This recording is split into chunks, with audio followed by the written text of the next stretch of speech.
সময় গেলে সাধন হবে। বাংলার মাটি, ধান ক্ষেতের দোল, লালনের তত্ত্ব ও বাউলের মুক্ত চিন্তার সুর সব ধরা পড়ত ফরিদা পারভীনের গলায়। বাংলার আকাশ, মাটি আর মানুষের প্রাণের গানকে তিনি বেঁধেছিলেন অনন্য আবেগে। জন্মেছিলেন 1954 সালের 31 ডিসেম্বর নাটোর জেলার সিংড়া থানার শাওইল গ্রামে। শৈশব কেটেছে মাগুরা, নাটোর, কুষ্টিয়া সহ দেশের নানা প্রান্তে। বাবার চাকরি বদলির কারণে ঘুরে বেড়ানো সেই শৈশবেই শুরু হয় গানের হাতেখড়ি। মাত্র 4-5 বছর বয়সে ওস্তাদ কমল চক্রবর্তীর কাছে গান শেখা শুরু। নজরুল সঙ্গীত দিয়ে তার শিল্পজীবন শুরু হলেও ভাগ্য তার পথকে মোড় ঘুরিয়ে দেয় লালন গানের দিকে। মুকসেদ আলী শাহের মৃত্যুর পর খোদাবক্স শাহ, ব্রজেন দাস, বেহাল শাহ, ইয়াসিন শাহ ও করিম শাহের কাছে লালন সঙ্গীতের তালিম নেন। 14 বছর বয়সে 1968 সালে ফরিদা পারভীনের পেশাদার সঙ্গীত জীবন শুরু হয়। এরপর পার হতে হয় অনেক চড়াই উতরাই। পারিবারিক সূত্রে ফরিদা পারভীনের গানের ভুবনে আসা। গানের প্রতি তার বাবার টান ছিল বেশি, দাদিও গান করতেন।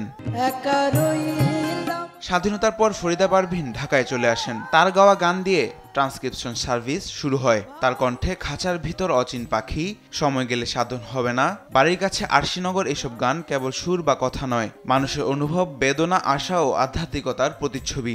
শুধু দেশেই নয়, বিদেশের মঞ্চেও তিনি লালনের বাণীকে পৌঁছে দিয়েছেন।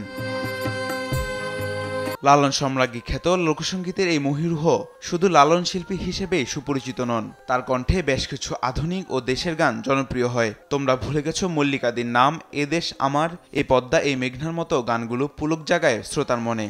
এই পদ্মা গানে অসামান্য অবদানের স্বীকৃতিস্বরূপ তিনি পেয়েছেন বহু পুরস্কার ও সম্মাননা। 1987 সালে 21 পদকে ভূষিত হন ফরিদা পারভীন। 1993 সালে চলচ্চিত্র অন্ধপ্রেমে ব্যবহৃত হওয়া তার গান নিন্দার কাটার জন্য পান জাতীয় চলচ্চিত্র পুরস্কার। আন্তর্জাতিক স্বীকৃতিও আসে তার ঝুলিতে। 2008 সালে জাপানের মর্যাদাপূর্ণ ফুকাওয়া এশিয়ান কালচার প্রাইজ পান তিনি। তবে তার কাছে সবচেয়ে বড় অর্জন ছিল মানুষের ভালোবাসা। তিনি নিজেই বলেছিলেন, আমার গানের শ্রোতা যখন কাঁদেন, হাসেন, আবেগে ভেসে যান, সেটাই আমার কাছে সবচেয়ে বড় পুরস্কার।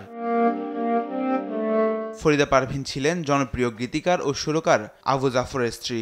তাদের সংসারে একটি মেয়ে ও 3 ছেলে ছিল। পরে ব্যক্তিগত জীবনে বিচ্ছেদ হলেও গান ছিল তার চিরসঙ্গী। পরে 2005 সালে 17 জানুয়ারি বিয়ের বন্ধনে আবদ্ধ হন বংশীবাদক গাজী আব্দুল হাকিমের সঙ্গে।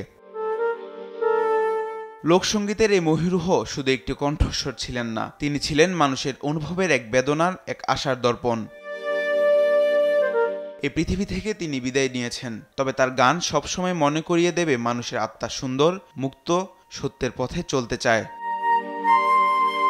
মাহবুব তামিম, নিউজ ডেস্ক, দেশ টিভি।